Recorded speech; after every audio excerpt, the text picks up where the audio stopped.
सोमवार व्रत कथा। बहुत समय पहले हिमालय की तराई में एक छोटा सा गांव था। उस गांव के चारों ओर हरियाली थी। सुबह सुबह शंख और मंदिर की घंटियों की मधुर ध्वनि वातावरण को पवित्र कर देती थी। उसी गांव में हरिदत्त नाम का एक साधारण किसान रहता था। उसके पास थोड़ी सी जमीन थी, 2 बैल थे और एक छोटी सी कच्ची झोपड़ी। उसकी पत्नी का नाम शारदा था। दोनों ईमानदार, सरल और भगवान शिव के प्रति गहरी श्रद्धा रखने वाले थे। उनके जीवन में धन की कमी थी, पर मन में संतोष और एक दूसरे के लिए प्रेम भरा था। हरिदत्त प्रतिदिन खेतों में कठिन परिश्रम करता और शारदा घर संभालती। गांव के पास ही एक प्राचीन शिव मंदिर था, जहां वे दोनों प्रायः जाते।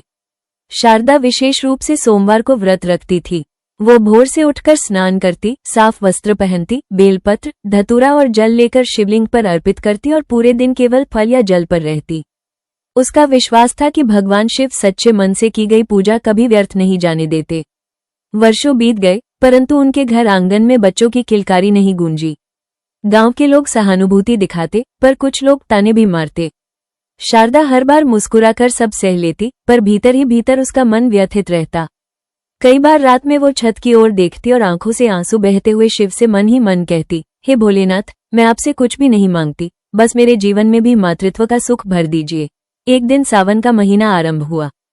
चारों ओर हरियाली, बादलों की गड़गड़ाहट और ठंडी ठंडी हवा थी। शारदा ने निश्चय किया कि इस बार वो पूरे सावन महीने के सभी सोमवार व्रत पूरी श्रद्धा से करेगी। उसने अपने मन को और अधिक शुद्ध करने का संकल्प लिया। क्रोध नहीं करेगी, किसी का अपमान नहीं करेगी, झूठ नहीं बोलेगी और जो भी थोड़ा बहुत उसके पास है, उससे जरूरतमंदों की सहायता करेगी। पहला सोमवार आया। शारदा भोर में उठी, स्नान किया, शिवलिंग पर जल चढ़ाया और पूरे दिन भजन कीर्तन में लगी रही। दूसरे सोमवार को उसने मंदिर में आए एक भूखे साधु को अपने हिस्से का फल दे दिया। तीसरे सोमवार को उसने एक गरीब विधवा को अपने हाथों से भोजन कराया। धीरे धीरे उसका मन और भी शांत, निर्मल और भक्तिभाव से भरने लगा। इसी बीच हरिदत्त की फसल पर संकट आ गया। लगातार बारिश के कारण खेतों में पानी भर गया और फसल नष्ट होने लगी। घर में अन्न की कमी होने लगी। शारदा ने देखा कि हरिदत्त चिंता में डूबा रहता है। कई बार वो कहता, शारदा, शायद हमारी किस्मत ही ऐसी है। शारदा मुस्कुराकर उत्तर देती, किस्मत से बड़ी शिव की कृपा है। विश्वास रखिए, भोलेनाथ सब ठीक करेंगे। एक सोमवार की रात शारदा को एक अद्भुत स्वप्न दिखाई दिया। उसने देखा कि वही प्राचीन शिव मंदिर उजाले से भर गया है।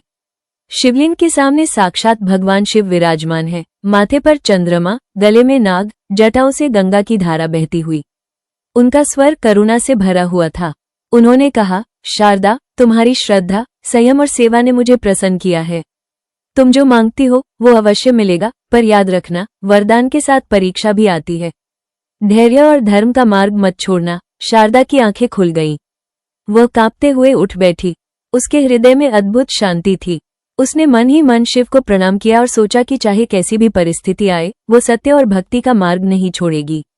कुछ महीनों बाद शारदा ने अनुभव किया कि उसके शरीर में परिवर्तन हो रहा है। वैद्य ने जांच कर बताया कि वो गर्भवती है। ये समाचार सुनकर हरिदत्त की आंखों में आंसू आ गए। गांव भर में ये बात फैल गई। शारदा प्रतिदिन शिव मंदिर जाकर धन्यवाद करती और मन ही मन प्रार्थना करती कि उसका होने वाला संतान धर्म, सत्य और करुणा के मार्ग पर चले। समय बीता और शारदा ने एक सुंदर, तेजस्वी पुत्र को जन्म दिया। घर में वर्षों बाद खुशियां लौटी, परंतु जैसा कि शिव ने स्वप्न में कहा था, वरदान के साथ परीक्षा भी आई। बच्चे के जन्म के कुछ ही महीनों बाद हरिदत्त गंभीर रूप से बीमार पड़ गया। घर में न धन था, न कोई सहारा। शारदा ने दिन रात उसकी सेवा की। कई बार वो भूखी रह जाती, पर पति और बच्चे को भोजन अवश्य देती। एक दिन हरिदत्त की हालत बहुत बिगड़ गई। गांव के वैद्य ने हाथ खड़े कर दिए। शारदा बच्चे को गोद में लेकर मंदिर पहुंची। उसकी आंखों से आंसू बह रहे थे, पर स्वर में शिकायत नहीं थी। वो बोली, हे भोलेनाथ, आपने मुझे मां बनने का सौभाग्य दिया, इसके लिए कोटि कोटि धन्यवाद। यदि अब मेरे जीवन में दुख लिख दिया है, तो भी मैं आपकी शरण में हूं। पर यदि मेरे पति का जीवन बच सकता हो, तो मेरे प्राण ले लीजिए, पर उन्हें स्वस्थ कर दीजिए। उस रात फिर वही दिव्य स्वप्न आया। भगवान शिव ने कहा, शारदा, तुम्हारा त्याग और विश्वास अपूर्व है। जिस हृदय में स्वार्थ नहीं, वहां मैं स्वयं वास करता हूं। तुम्हारे पति स्वस्थ होंगे, पर याद रखना, अपने सुख से पहले दूसरों के दुख को देखना ही सच्ची भक्ति है। सुबह होते ही हरिदत्त की दशा में चमत्कारी सुधार होने लगा। कुछ ही दिनों में वो पुनर्तः स्वस्थ हो गया। ये देखकर पूरे गांव में चर्चा होने लगी कि यह सब सोमवार व्रत और शिव भक्ति का फल है। लोग शारदा से पूछते कि उसने ऐसा क्या किया कि उसके जीवन में ये परिवर्तन आया। शारदा विनम्रता से कहती, मैंने कुछ नहीं किया, ये सब भोलेनाथ की कृपा है। मैंने केवल विश्वास रखा और कभी धर्म का मार्ग नहीं छोड़ा। समय के साथ उनका पुत्र बड़ा होने लगा। वो बालक बचपन से ही शिव मंदिर में खेलता, शिवलिंग पर जल चढ़ाता और घंटी बजाता। उसके स्वभाव में करुणा और सत्य झलकता था। गांव के बुजुर्ग कहते, ये बालक किसी पुण्य आत्मा का अवतार लगता है। शारदा हर सोमवार को अब भी व्रत रखती, पर अब उसकी प्रार्थना केवल अपने लिए नहीं बल्कि पूरे गांव के लिए होती। फसल अच्छी हो, किसी के घर में दुख न आए, सबके मन में शांति रहे। एक बार गांव में भयंकर अकाल पड़ा। वर्षा नहीं हुई, कुएं सूखने लगे, पशु मरने लगे। लोग निराश होकर इधर उधर भटकने लगे। शारदा ने गांव वालों को एकत्र किया और कहा, हम सब मिलकर शिव की आराधना करें। सोमवार व्रत रखें, पर केवल अपने लिए नहीं, पूरे गांव के कल्याण के लिए। सभी ने उसकी बात मानी। स्त्री पुरुष वृद्ध बालक सबने मिलकर शिव मंदिर में जल चढ़ाया, भजन किए और व्रत रखा। कुछ ही दिनों में काले बादल घिर आए। पहली वर्षा की बूंदें धरती पर पड़ी। सूखी भूमि में हरियाली लौट आई। कुएं फिर से भरने लगे। गांव वालों की आंखों में कृतज्ञता के आंसू थे। सबने एक स्वर में कहा, ये शिव कृपा है। शारदा अब वृद्धा हो चली थी, पर उसका मन उतना ही निर्मल था। एक सोमवार को उसने अपने पुत्र से कहा, बेटा याद रखना, जीवन में सुख दुख आते जाते रहते हैं, पर जो मन सच्चा हो, जो दूसरों के लिए भी प्रार्थना करे, वही शिव को प्रिय होता है। व्रत केवल उपवास नहीं है, यह मन की शुद्धि है, अहंकार का त्याग है और सेवा का मार्ग है। कुछ समय बाद शारदा ने शांत भाव से इस संसार को विदा किया। कहा जाता है कि अंतिम क्षणों में उसके मुख पर वही शांति थी जो वर्षों पहले शिव दर्शन के स्वप्न में थी। गांव के लोगों ने आज भी उसकी कथा को स्मरण करते हुए कहा, सोमवार व्रत केवल एक परंपरा नहीं, यह विश्वास, त्याग और प्रेम का प्रतीक है। आज भी उस गांव में हर सोमवार को मंदिर में दीप जलते हैं, बेलपत्र अर्पित होते हैं और लोग मन ही मन प्रार्थना करते हैं कि उन्हें भी शारदा जैसी श्रद्धा, धैर्य और करुणा प्राप्त हो। जो भी सच्चे मन से सोमवार व्रत रखता है, वो केवल अपनी मनोकामना ही नहीं पाता, बल्कि उसके भीतर भी शांति, संतोष और दूसरों के प्रति प्रेम जागृत हो जाता है। शारदा के देह त्याग के बाद भी उसकी भक्ति की सुगंध उस गांव में बनी रही। उसका पुत्र अब युवा हो चुका था। उसके चेहरे पर वही तेज, आंखों में वही करुणा और हृदय में वही सेवा भाव था। लोग उसे प्रेम से शिवदत्त कहने लगे, क्योंकि उसका जन्म और जीवन दोनों ही शिव कृपा से जुड़े थे। वो खेतों में काम करता, मंदिर की सेवा करता और गांव के दुखियों का सहारा बनता। एक वर्ष ऐसा आया जब पड़ोसी गांव में भयानक महामारी फैल गई। लोग भयभीत थे, घरों में ताले लग गए, कोई किसी के पास जाने से डरता था। बीमारों की सेवा करने वाला कोई नहीं था। शिवदत्त ने यह सुना तो उसका मन व्याकुल हो उठा। उसे मां शारदा के शब्द याद आए, अपने सुख से पहले दूसरों के दुख को देखना ही सच्ची भक्ति है। उसने निश्चय किया कि चाहे कुछ भी हो, वो पीड़ितों की सहायता करेगा। सोमवार का दिन था। शिवदत्त ने व्रत रखा, मंदिर में जल चढ़ाया और भगवान शिव से प्रार्थना की, हे भोलेनाथ, मुझे शक्ति दीजिए कि मैं इन दुखी लोगों की सेवा कर सकूं। यदि कोई कष्ट मेरे भाग्य में हो तो मैं सह लूं, पर किसी की जान न जाए। प्रार्थना करके वो पड़ोसी गांव की ओर निकल पड़ा। वहां का दृश्य हृदय विदारक था। कई घरों में कराहने की आवाजें थीं, बच्चे मां को पुकार रहे थे, बूढ़े बेसहारा पड़े थे। शिवदत्त ने बिना भय के बीमारों की सेवा शुरू की। किसी को पानी पिलाया, किसी को दवा दी, किसी को सहारा देकर बैठाया।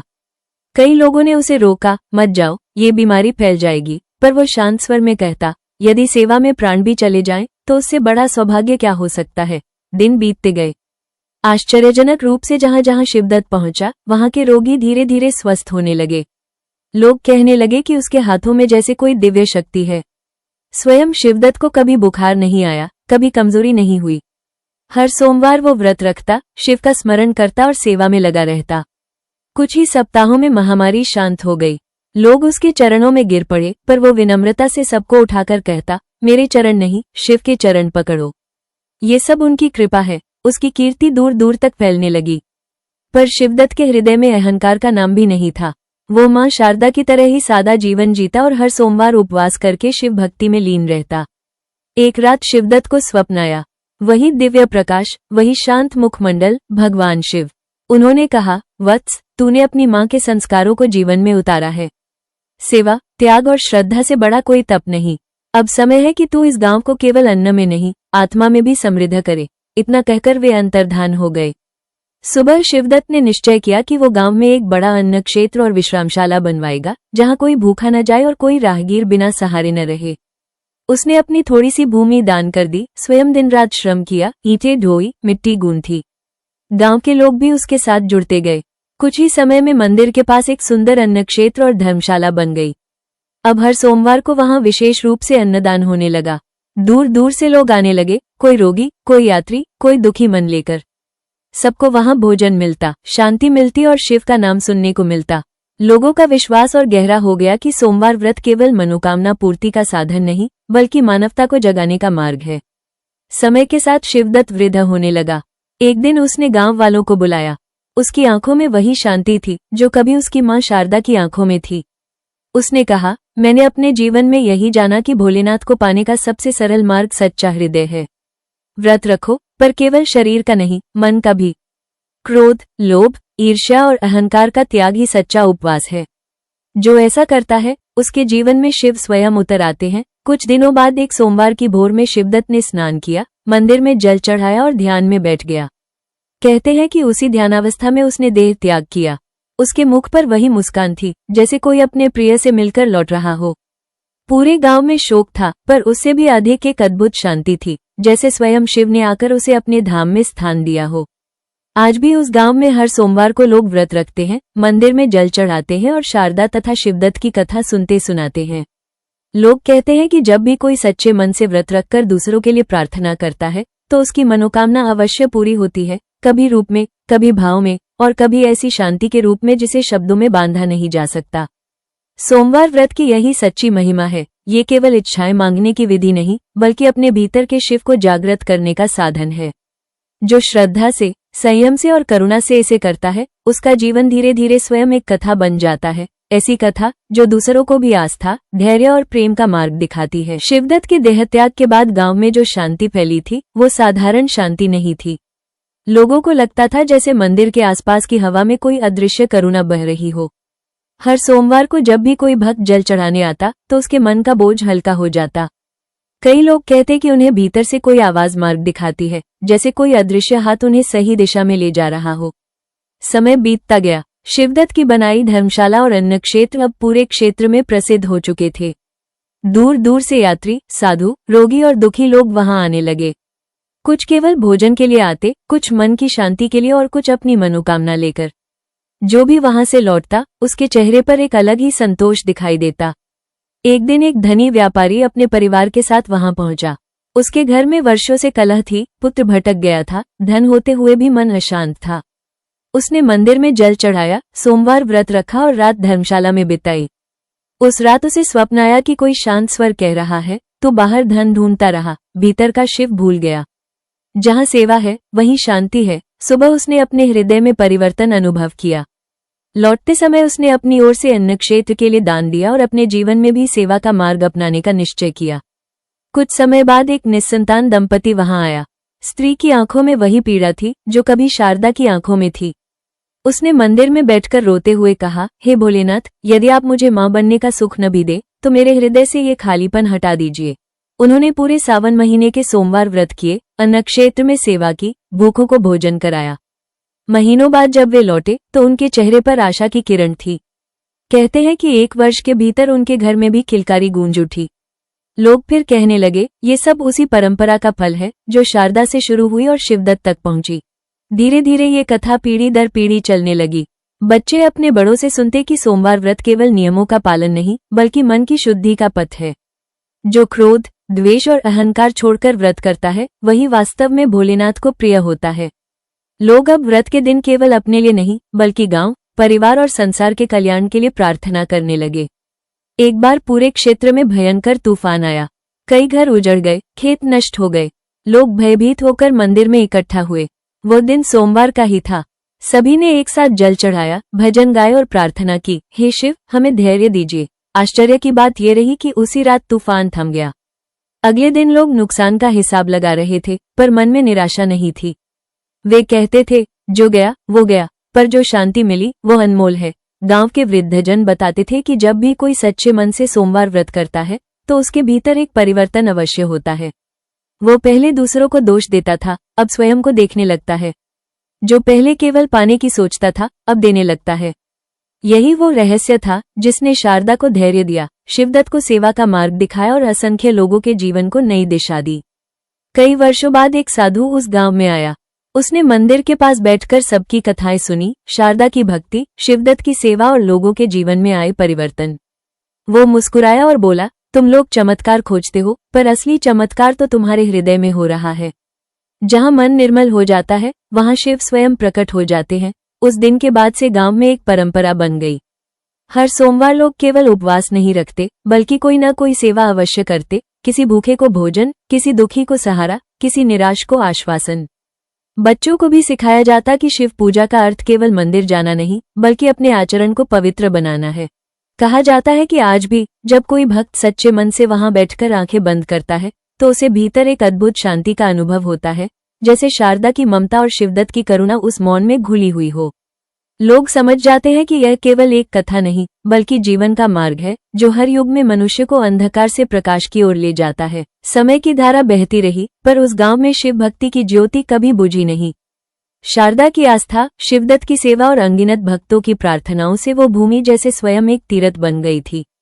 जो भी वहां आता वो केवल अपनी मनोकामना लेकर नहीं आता, बल्कि अपने भीतर के अंधकार को छोड़ने का साहस भी लेकर आता। लोगों ने ये समझ लिया कि भोलेनाथ को प्रसन्न करने का मार्ग बाहरी दिखावे में नहीं, बल्कि भीतर की पवित्रता में है। व्रत रखने का अर्थ केवल भूखे रहना नहीं, बल्कि अपने मन को क्रोध, लोभ, द्वेष और अहंकार से मुक्त करना है। जब मन शुद्ध होता है तभी जल, बेलपत्र और भजन का वास्तविक अर्थ प्रकट होता है। कई पीढ़ियां बीत गई, पर हर सोमवार वही दृश्य दोहराया जाता रहा। भोर की शांति, मंदिर की घंटियां, शिवलिंग पर चढ़ता जल और भक्तों की मौन प्रार्थनाएं। कुछ लोग अपने दुख लेकर आते, कुछ अपने प्रश्न, कुछ अपनी आशाएं। और जब वे लौटते तो उनके हाथ भले ही खाली हों, पर हृदय भरा हुआ होता, धैर्य से, विश्वास से और एक अद्भुत शांति से। गांव के वृद्ध आज भी बच्चों को ये कथा सुनाते हैं और कहते हैं कि शारदा और शिवदत्त अब किसी शरीर में नहीं, बल्कि हर उस हृदय में जीवित है जो सत्य, सेवा और श्रद्धा के मार्ग पर चलता है। जो भी सच्चे मन से सोमवार व्रत करता है वो केवल अपनी कामनाएं ही नहीं पाता, बल्कि जीवन को देखने का एक नया दृष्टिकोण भी प्राप्त करता है। कहा जाता है कि भोलेनाथ बहुत सरल हैं। वे आडंबर नहीं देखते, वे हृदय देखते हैं। जो मन से उन्हें पुकारता है, जो दूसरों के दुख में अपना दुख समझता है, जो अपने सुख से पहले संसार के कल्याण की कामना करता है, उसके जीवन में शिव स्वयं उतर आते हैं, कभी सहारा बनकर, कभी शक्ति बनकर और कभी उस शांति के रूप में जिसे शब्दों में बांधा नहीं जा सकता। इसी सत्य के साथ ये कथा अपने मौन में विश्राम लेती है, ये याद दिलाने के लिए कि सोमवार व्रत केवल एक परंपरा नहीं, बल्कि आत्मा की यात्रा है। एक ऐसी यात्रा जो मनुष्य को दुख से धैर्य की ओर, स्वार्थ से सेवा की ओर और अंधकार से प्रकाश की ओर ले जाती है। जो भी इसे श्रद्धा से सुने या पढ़े, उसके जीवन में भी वही करुणा, वही विश्वास और वही शांति जागृत हो। यही इस कथा की सच्ची पूर्णता है, यही शिव कृपा का सार है। ओम नमः शिवाय।